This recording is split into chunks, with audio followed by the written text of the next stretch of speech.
Hello, thanks for watching. Don't forget to like this video and subscribe to our YouTube channel. In today's video, we will be discussing on red lips in my wardrobe. So let's get started. It was the last day of the school year. The pupils of Methodist Primary School, Okiti, had gathered in Assembly Hall waiting to hear the results of their final examinations. They sat in class groups. The headmaster, Mr. Taiwo, stood up and addressed them. "For the first time in many years," he said, "Nursery 1 pupils have performed better than the other classes in this school. Out of 40 of them, only one person failed." The class yelled with joy. The master then began to call their names one after the other. As they heard the names, they came forward to receive their report cards. The names were called in alphabetical order, and as such, the first name called was Femi Abiola. Most of the children, including Femi himself, concluded that he was the first in order of merit. As they got hold of their cards, they leaped out into the open, shouting and yelling like excited monkeys. They dashed into the road leading out of the school. Femi's parents lived closer to the school than his other mates. They all accompanied Femi home. As they got nearer the house, a few of the children ran ahead of Fernie and the rest to report the good news to Femi's parents, Mama Femi. They shouted, "Femi was first in the class!" His father, Mr. Abiola, heard this from inside the room where he was having lunch. He left his plate of food and ran out asking, "What did you just say?" "Femi was first in the class," they repeated. "Where is he?" he asked. "He is coming behind," answered one of the children. As he said this, Femi ran in with a broad, smiling face. He ran straight to his father, who received him with both hands, lifting him up above his own height, with both hands under Femi's armpits. Then he brought him down again, and took his report card from him and looked at it. His face, which had hitherto been broad with smile, contracted sharply, and immediately wore a look of disappointment and anger. "What do you all mean?" he asked. "40th out of 40, he read aloud. He paused for a minute and read again, "Failed. Must work harder. Plays in class." "Where did you see the first?" he asked. All the people, including Femi's mother, broke into spontaneous laughter. Femi looked at his mother and laughed too. He could not understand what had happened. He remembered hearing about 40. He had never heard of 40th. He remembered that whenever they started counting at school, they never got to this word 40 until they had counted for a long time. As far as he was concerned, 40 was much more difficult to get than 1. These thoughts made him happier. He was not able to recognize the significance of the two words pass and fail. He was not the only person in his class of 40 who could not do this, though he was the youngest. He was only 3 years old. His disappointed father, seeing Femi smiling, burst into laughter himself. He called on him and said, "Femi, you failed woeful why. Do you hear that? Stop telling anybody that you passed. You failed." One of his classmates broke in and said, "The headmaster said that only one person failed in our class." "That one person is Femi," added his father. It was then that Femi started to realize that to pass was a better thing than to fail. They all dispersed, and his mother called him to have his lunch. Femi had to repeat Nursery 1 before going over to Nursery 2. After Nursery 2, he went over to Primary 1 before he came to Primary 2. It was in this Primary 2 that he had one of his worst experiences in life. Femi was coming home from school one hot afternoon, staggering with hunger. As he approached his father's house, he heard a shrill voice which he quickly recognized to be that of his mother. His heart began to beat faster. He was very afraid. "What could it be?" he soliloquized. As he got nearer home, other voices became audible. A crowd of people had gathered in our house. What could be wrong? He wondered.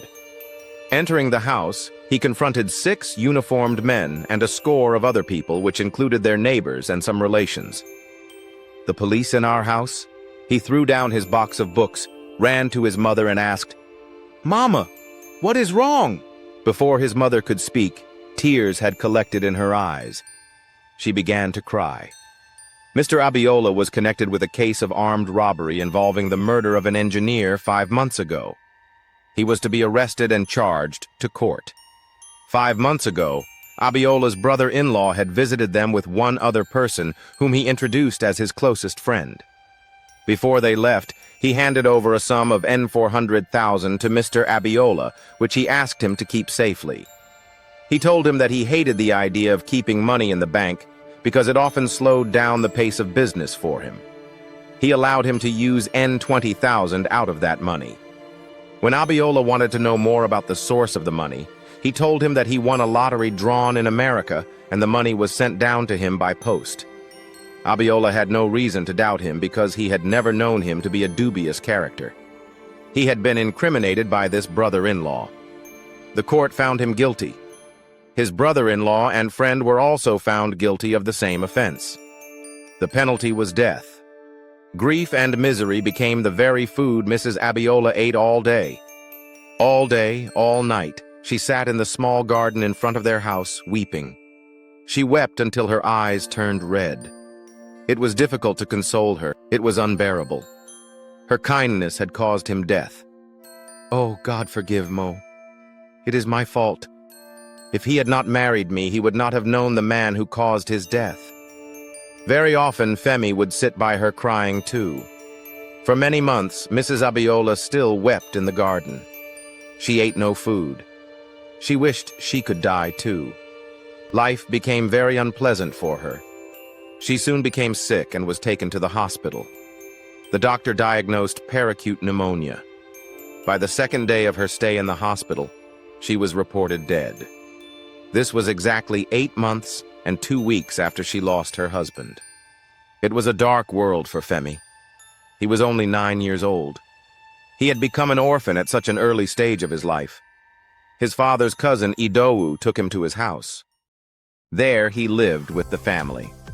Femi was the only child in his late father's family. Idowu, on the other hand, had a family of 9.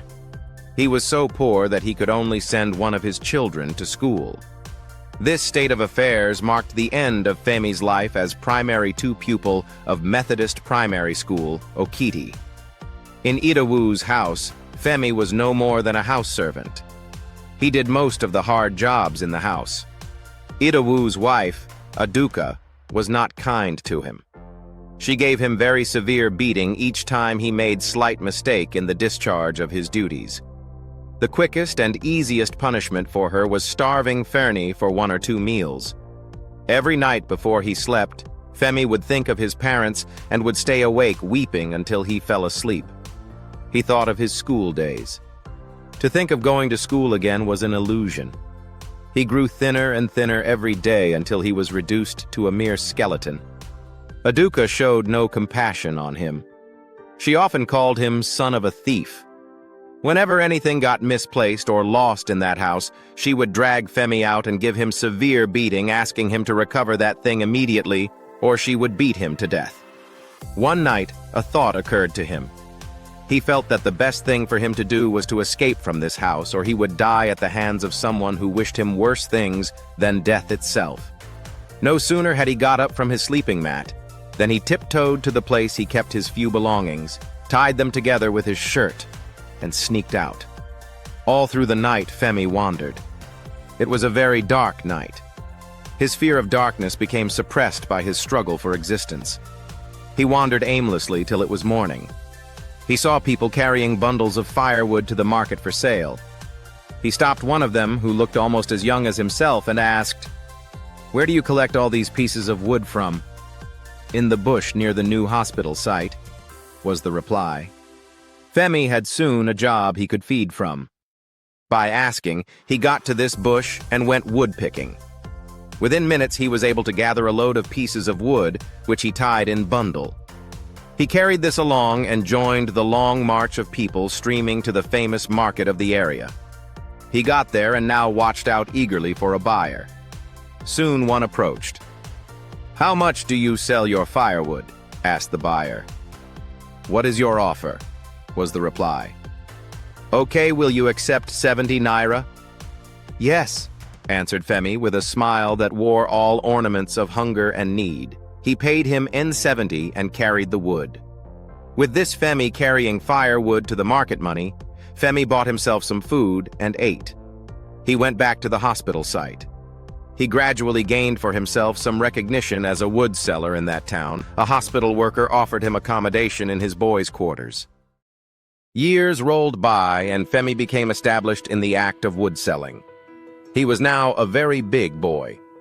He still harbored a burning desire to acquire knowledge. He was not satisfied with stopping at primary 2. His schoolmates had advanced tremendously in the academic field. He became ashamed of himself. Some of his old mates had gained employment in certain offices and wore clean and well-sewn dresses. He grew envious. He imagined himself in their position if his father were alive. He resolved to save money for the continuation of his education. It took him 2 years to save up enough money with which to continue his education. He sought admission into a nearby school and was accepted. He was readmitted into primary 2. After school hours, Femi would always go searching for firewood. People came to his house most evenings to buy them. The unsold ones he took to a big market during the weekends. By so doing, Femi was able to continue his education. He had only one ambition: to obtain the first school leaving certificate. With this, he hoped to look for a job in any office as a messenger. That day is yet to come, which would be greater than the day Femi would find himself in one of those magnificent office buildings, walking about in his khaki shirt and trousers, answering calls and delivering messages, he would always say. This second phase of Femi's education was not very smooth. By the time he came up to primary 6, he was 23 years old. He was much older than every other person in his class. His classmates never ceased to tease him. They called him Baba Femi. This made him sad and uncomfortable in the class. The first school leaving certificate examinations came up, and he went through it successfully. His greatest ambition in life was achieved. He became happy again. The odious task of collecting wood was now to come to an end. The thought of this elated him in a special way. He must now go in search of employment. He started imagining the type of man he would be employed to serve. Each time he saw a well-dressed man with outstanding personality, he prayed that he would have such a man as his boss. If a car passed by, he would imagine himself washing such a car for his boss. His casual comment when a car he liked passed by was, "Tell me to wash this car now. You go think na today they booyum." Femi had come to Lagos in search of a job. He wrote scores of applications to as many offices as he could think of. Replies did not come as fast as he had expected. Very few offices replied. Several others did not. Of those that replied, some regretted that they had no need for more messengers. Others invited him for interviews. He was unsuccessful in all the interviews he attended. Frustration began to creep into his chamber of happiness. Lagos was beginning to be abhorrent to him. Once in a while, he came across somebody in similar predicament. They sought consolation in each other's bitter experiences. Femi often marveled at the ease with which girls were offered jobs in Lagos. He saw instances of young girls who failed the first school leaving certificate examinations, who were offered jobs in preference to their male counterparts. Eventually, some of his unemployed mates secured jobs one after the other. Every one of them had an amazing story to tell about how he finally was offered a job. Some told stories of how some cousin or uncle had to go to the house of the big man to talk about their cases.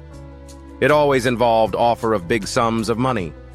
Others told stories of how some female relation had to go direct to the big man and came out with papers offering them jobs. Money, uncle, cousin, or sister Femi had not. A cold wind of desperation blew across his brain. He was full of thoughts. The future looked bleak and hopeless. He saw himself engulfed in a dark cloud of misery. He wished he were dead. He began to sing, "Who will wipe your tears? Poor orphan, who will wipe your tears? Mother, you have not. Father, you have not. Why should you? You were born to suffer. In this world of suffering, where even the rich suffer to eat, what do you think of yourself, poor orphan? What do you think of yourself, Femi? Oh, Femi has no helper. Femi, Why were you born to suffer? Who will wipe my tears? I have no mother, have no father, no brother, no sister. Oh, I am alone in the world. He usually sang this song at night before he slept. As he sang, copious streams of tears flowed down his cheeks to wet his shirt. One morning, he went to a woman who sold food in a wayside hotel. This woman had grown to like him and often fed him without demanding any payment. He told this woman that he belonged to a concert group. The group had a play to present in which he had been chosen to act the part of a woman. It is an all-men group, he added. He therefore pleaded with the woman to spare him one of her dresses and makeup to give the desired feminine look. She was very delighted to assist. She gave him her skirt and a blouse, a pair of her high-heeled shoes, an afro wig, a red stick for the lips, another black stick for blackening the eyebrows, and a pair of ear tags. He thanked her and went away happily. The next day he dressed himself in those materials and looked like a woman. He took 2 plastic funnels, cut off the tubular stalks, and inserted them in the position of breasts. He looked himself up in a mirror and noticed that he had not done one thing. He took the lipstick and painted his lips red. He had earlier asked and was told where the higher executive officer, HEO, in charge of employment for people of his class lived. He called for a taxi and asked to be taken to the HEO's house. When he got to the house, the officer's servant told him that his master was out. He said that he had come on a very important message and as such would like to stay and wait till he returned.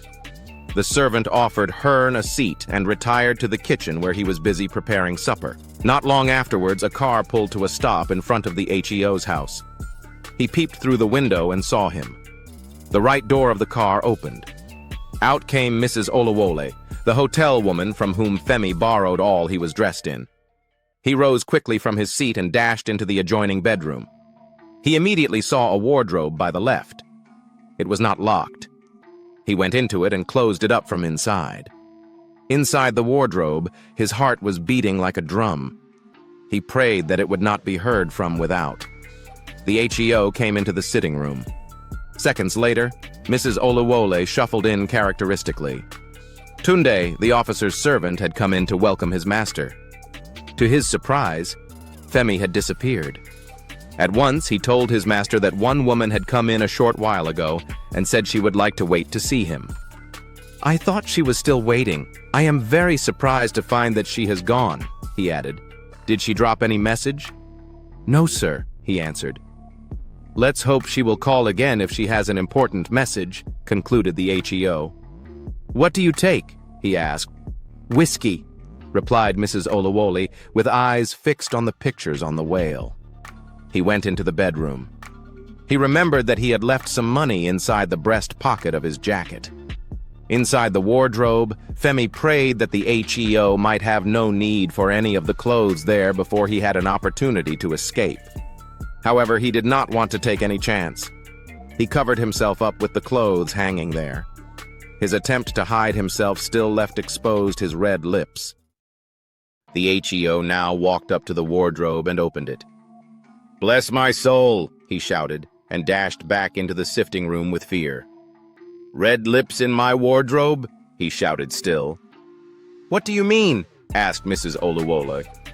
"I mean one saw red human lips right inside my wardrobe. Come and see." His next-door neighbors who heard the shout came in too. Inside the wardrobe, Femi was almost dead with fear. His entire body was trembling. He knew he was going to be pulled out soon. Mrs. Olawole's presence made things worse for him. If she were not there, he would not have been as frightened. Here was the woman whose very clothes he was putting on. He was so well known to the woman that no matter how much he disfigured himself, she was bound to be able to recognize him. The HEO led the crowd of people now gathered back to his wardrobe. The red lips had disappeared. One of the men drew the clothes to one side and shouted, "Now, woman!" and dragged her out. The entire house rocked with a roar of laughter and abuses. Femi stood like a war captive, stunned with shame. A greater surprise was yet to be discovered. Mrs. Oluwole was so stupefied with shock and amazement that she could not utter a word. To every other person except Mrs. Oluwole, the marvel and laughter was based on the fact that a strange girl entered the HEO's house and hid herself in his wardrobe. What could she be up to, was the common question. Some said it was a plan for a night robbery. Mrs. Oluwoye, who had hitherto not spoken, caused a greater roar when she said, "All of Una never knows something. This person you see here, I know him very well. Na man be this person Una de see, no be woman. This person na one man way to come to Ranai Hotel to eat. Now yesterday, this man come my house and say, they get concert show way they become woman. He say make I give him my clothes, make him go make the concert. All this thing way him put on now, all na my own." At this they roared and shouted the more. One of the men came forward and undressed her, and to their surprise, they saw a full-fledged man before them. They tried to ask him questions, but he was so ashamed to speak. Femi was then taken to the police. He was later charged to court and sentenced to jail. For 4 months, Femi Abiola languished in jail. After his release, he went back into the search for job. It was now obvious to him that the only way out was to pay his way through. Fortunately, he met a man, Ekeng Okon, who was sympathetic to his plight. He accepted to give him a loan of N1,000, which he was to pay back in 5 monthly installments, and without any interest. He was very grateful to Mr. Okon, for with this money, he was eventually able to buy himself a job in one of the mercantile houses. He was employed as a messenger.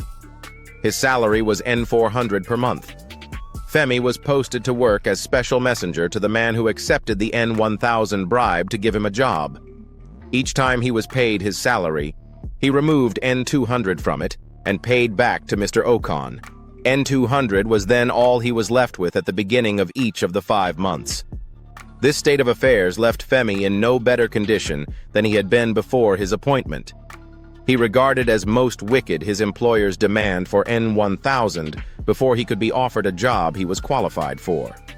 Not long afterwards, this man was arrested by the police for corruption.